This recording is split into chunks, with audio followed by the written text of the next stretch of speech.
Há um tipo de cansaço que não vem do corpo, vem da alma. Você acorda, faz o que precisa ser feito, conversa, resolve pendências, paga contas, responde mensagens, e mesmo assim, por dentro, algo sussurra, pra quê? E o mais estranho é que muitas vezes não falta nada do lado de fora. Falta é um eixo do lado de dentro. Falta um centro.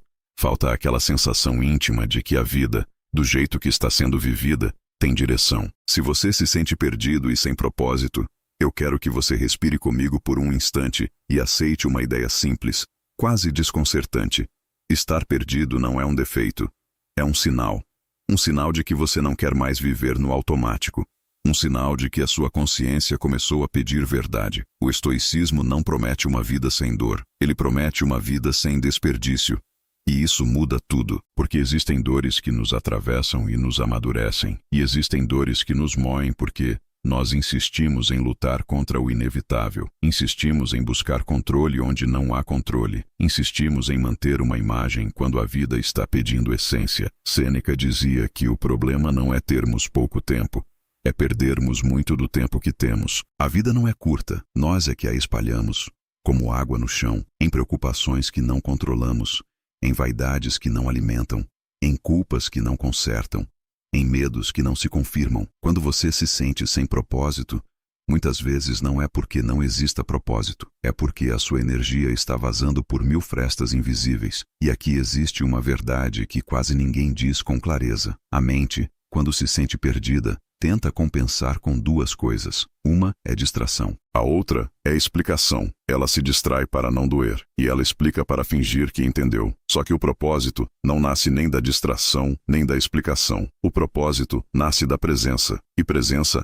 é coragem, porque estar presente é encarar a vida como ela é, sem anestesia. Você já sentiu isso? Aquele momento em que você desliga o barulho, fica sozinho, e parece que o silêncio mostra um espelho que você vinha evitando, pois é ali que o caminho começa. Hoje eu vou te guiar por 10 meditações estoicas, não como teoria fria, mas como um caminho de retorno, um retorno ao ponto onde você volta a ser causa, em vez de ser apenas consequência, um retorno ao lugar onde você para de pedir ao mundo um sentido e começa a oferecer sentido ao mundo, começando pela sua próxima atitude. E preste atenção. Não é um propósito grandioso que vai te salvar. É uma sequência de decisões pequenas, mas dignas, que reorganizam por dentro aquilo que ficou desorganizado por anos. A primeira meditação é a mais conhecida, e por isso mesmo, a mais subestimada. Epicteto chamava de a linha divisória da liberdade, o que depende de você e o que não depende. Parece simples,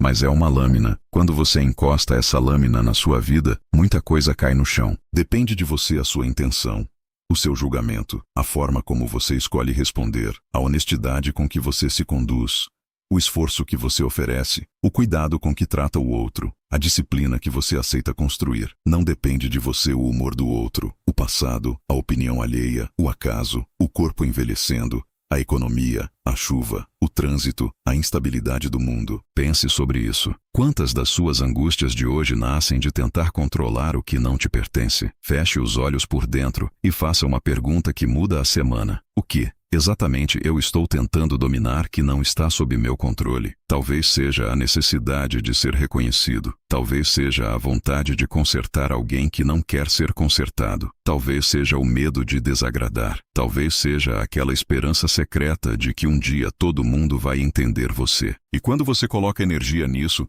você paga um preço invisível. Você perde presença. E sem presença, o propósito fica impossível, porque propósito não mora no futuro.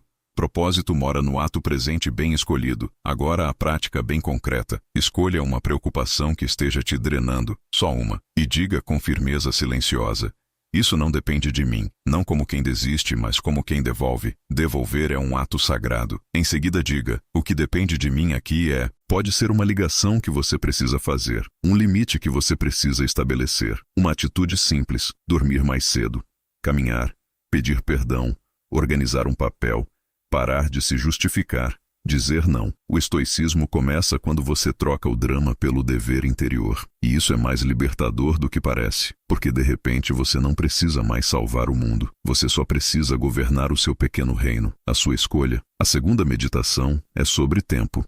mas não como calendário. Tempo como vida. Sêneca fazia uma acusação que, se você aceitar, vai doer um pouco. Nós vivemos como se fôssemos infinitos. E por isso, adiamos o essencial. Você já sentiu isso? Aquela sensação de que a vida está sempre para começar, como se a sua verdadeira vida estivesse esperando depois de um certo problema, depois de um certo dinheiro, depois de um certo corpo, depois de um certo reconhecimento. E enquanto isso, você vai vivendo em meio aos preparativos, como se fosse eterno ensaio. Só que a vida não é ensaio, a vida é palco. E goste ou não, a cortina abre todo dia. Então hoje, por um instante, imagine que a vida é uma vela acesa, não para te assustar, mas para te acordar. O fogo é o seu dia, ele queima de qualquer jeito. A pergunta é, ele ilumina ou só consome? A prática aqui é simples e poderosa. Escolha mentalmente, agora, 3 coisas que você está adiando e que, no fundo, são vida, não tarefas. Vida pode ser cuidar da saúde, pode ser voltar a ler, pode ser passar tempo com alguém, pode ser criar algo, pode ser se reconciliar com a própria história, pode ser cuidar da casa como um templo, pode ser parar de tratar seu corpo como um inimigo, pode ser retomar um sonho antigo, nem que seja em miniatura. E aqui vem o golpe estoico. Escolha apenas uma dessas 3 e transforme em ação mínima nas próximas 24 horas. Não precisa ser grande. Precisa ser real. Uma caminhada de 10 minutos. Uma mensagem para alguém que importa. Uma página lida com atenção. Um copo d'água com consciência. Você pode achar pouco, mas o cérebro e o coração sabem quando você está voltando a se respeitar. E isso muda o tom de tudo. Propósito não nasce de planos gigantes.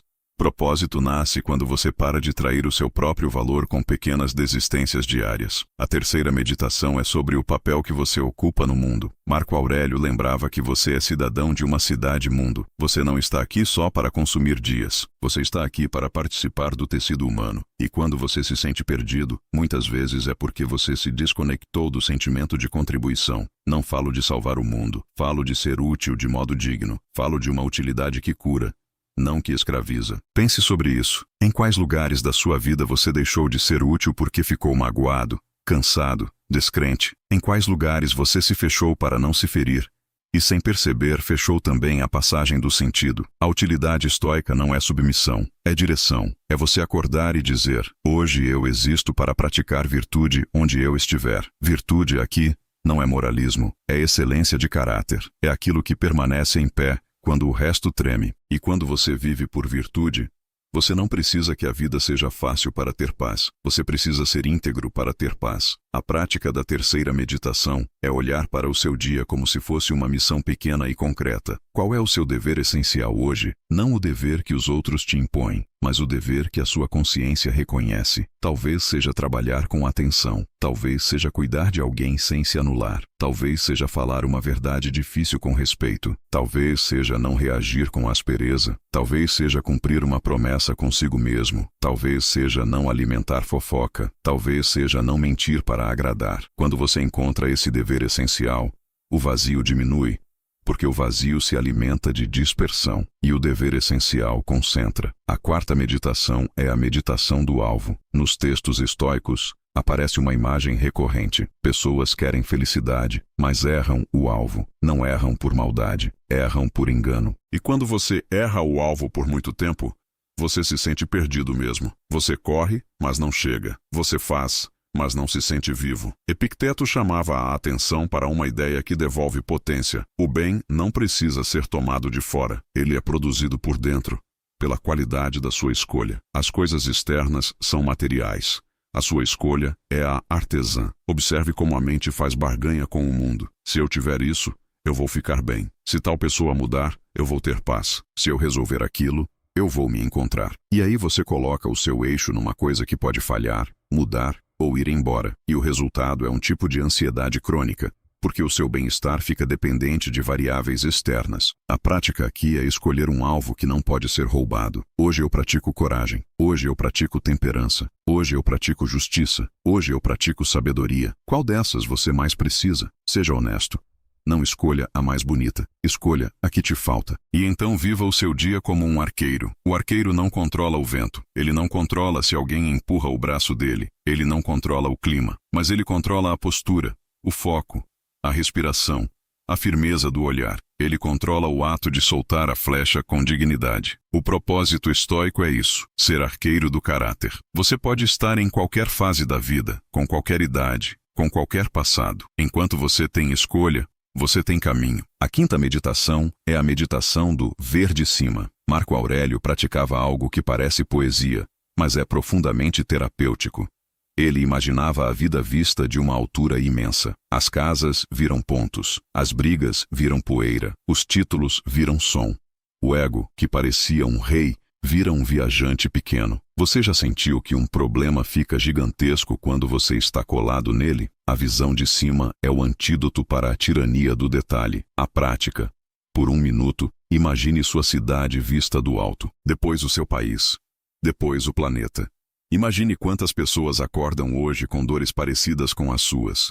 Quantas perdem alguém, quantas se sentem sozinhas, quantas tentam recomeçar. Isso não diminui sua dor, isso devolve contexto.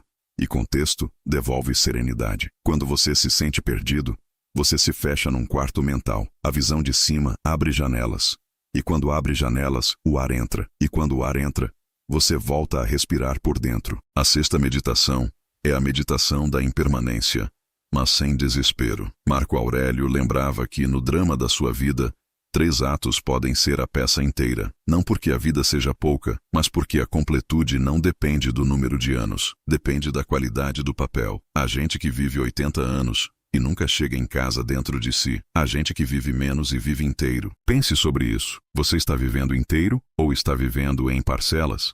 Sempre esperando a próxima fase, sempre esperando a próxima condição perfeita. A prática aqui não é mórbida, é clarificadora. Hoje, antes de dormir, pergunte: se este fosse um dos últimos dias, o que eu gostaria de ter feito de modo diferente? E faça uma coisa diferente, uma só. Às vezes, propósito não é encontrar algo novo, é parar de adiar o óbvio, é parar de adiar o abraço, parar de adiar a caminhada, parar de adiar o pedido de desculpas, parar de adiar o cuidado com o corpo, parar de adiar o que no fundo você sabe que é o seu chamado mínimo. A sétima meditação é a meditação da conversa interior. Os estoicos falavam das representações, aquilo que aparece na mente como imagem, pensamento, previsão. A mente, quando está agitada, distorce a luz, como água mexida. A vida não muda, mas a interpretação vira tempestade. E aqui entra algo que a neurociência moderna confirma de outro jeito. O cérebro não reage aos fatos em si, ele reage ao significado que você dá aos fatos. Você já percebeu como 2 pessoas vivem a mesma situação e saem dela com destinos emocionais completamente diferentes? A diferença é o julgamento. Se você se sente perdido, observe a sua linguagem interna. Ela tem sido um abrigo ou um tribunal? Você fala consigo como falaria com alguém que ama? Ou você só aponta falhas, atrasos, perdas, incapacidade? Há um tipo de voz interna que não busca verdade, busca punição. E punição nunca gera propósito, só gera paralisia. Só gera aquele eu começo amanhã que vira uma década. A prática. Quando um pensamento pesado surgir hoje, não discuta com ele, não brigue. Apenas nomeie. Isso é uma representação, não é um destino. E então pergunte: qual é o julgamento escondido aqui? Muitas vezes é: eu não sou suficiente. Outras vezes é: eu estou velho demais. Ou: eu perdi minha chance. Os estoicos diriam: esse julgamento não é um fato, é um hábito, e hábito pode ser treinado. Agora substitua por um julgamento mais nobre e mais útil. Eu posso não controlar tudo, mas posso escolher meu próximo ato. Repita isso como quem finca um poste no chão. Porque é isso que você está fazendo, criando um ponto de apoio onde antes só havia areia. A 8ª meditação é a meditação da simplicidade. Epicteto tinha uma forma radical de lembrar o que realmente somos. Você não é sua conta bancária, nem seus títulos, nem seu corpo como aparência. Ele falava do corpo como algo que não é propriamente seu, no sentido de controle absoluto. Isso não é desprezo pelo corpo. É libertação do apego, porque quando você põe sua identidade em coisas frágeis, a vida te sequestra com medo. E medo constante é um ladrão de propósito. Pense sobre isso. Quantas vezes você deixou de fazer algo porque achou que estava tarde demais ou porque achou que alguém ia julgar? Isso é aprisionamento pela aparência. A prática. Escolha hoje um gesto de simplicidade voluntária. Pode ser ficar um tempo sem se explicar. Pode ser não comprar algo por impulso. Pode ser desligar a tela mais cedo. Pode ser caminhar sem fone. só ouvindo a vida. Pode ser comer com mais presença, pode ser arrumar uma gaveta como um ato de respeito por si. Simplicidade devolve o que a dispersão rouba. Presença. E presença é o solo do propósito. A nona meditação é a meditação da gentileza forte. Muita gente, quando se sente perdido, endurece, fica ríspida, impaciente, amarga, e acha que isso é ser realista. Mas os estoicos lembravam algo surpreendente. A doçura pode ser mais forte do que a cólera. A bondade verdadeira é invencível quando é sincera. Não é ingenuidade, é força sem veneno, porque o mundo já tem espinhos demais. Ser uma pessoa que não espalha espinhos é uma forma de propósito. A prática. Hoje, diante de alguém difícil, faça o exercício estoico. Ele erra porque se engana. Eu não preciso me tornar como ele. Isso não te obriga a aceitar abuso. Te obriga a não perder a sua forma. Você pode estabelecer limites com firmeza e ainda assim não se transformar num campo de batalha. Pergunte-se, eu quero vencer esta discussão ou quero preservar minha alma? Às vezes, preservar a alma é a maior vitória. A 10ª meditação é a meditação do pequeno compromisso. Muitos imaginam propósito como uma grande missão, algo grandioso, quase cinematográfico. Mas para um estoico, propósito é repetição, é coerência. É você fazer todos os dias o que considera correto, mesmo quando ninguém vê. E aqui entra um segredo. Quando você se compromete com algo pequeno, mas constante, você volta a confiar em si. E sem confiar em si, você não acredita em propósito nenhum, porque propósito sem confiança vira só fantasia que dói. Então escolha um voto simples para os próximos 7 dias. Pode ser caminhar 15 minutos, pode ser ler 2 páginas de um livro sábio, pode ser meditar 5 minutos em silêncio, pode ser escrever 3 linhas sobre o que você aprendeu no dia, pode ser cuidar do seu sono como quem cuida de uma fonte, pode ser parar de alimentar uma conversa que te puxa para baixo. O que importa não é o tamanho, é a fidelidade, porque fidelidade ao essencial cria uma identidade, e identidade cria direção. Agora eu quero amarrar essas 10 meditações como se fossem um único fio. Quando você separa o que depende e o que não depende, você para de se dispersar. Quando você honra o tempo, você para de adiar. Quando você encontra o dever essencial, você volta a contribuir. Quando você escolhe um alvo interno de virtude, você não fica refém do mundo. Quando você vê de cima, você devolve contexto. Quando você lembra da impermanência, você escolhe com coragem. Quando você observa a conversa interior,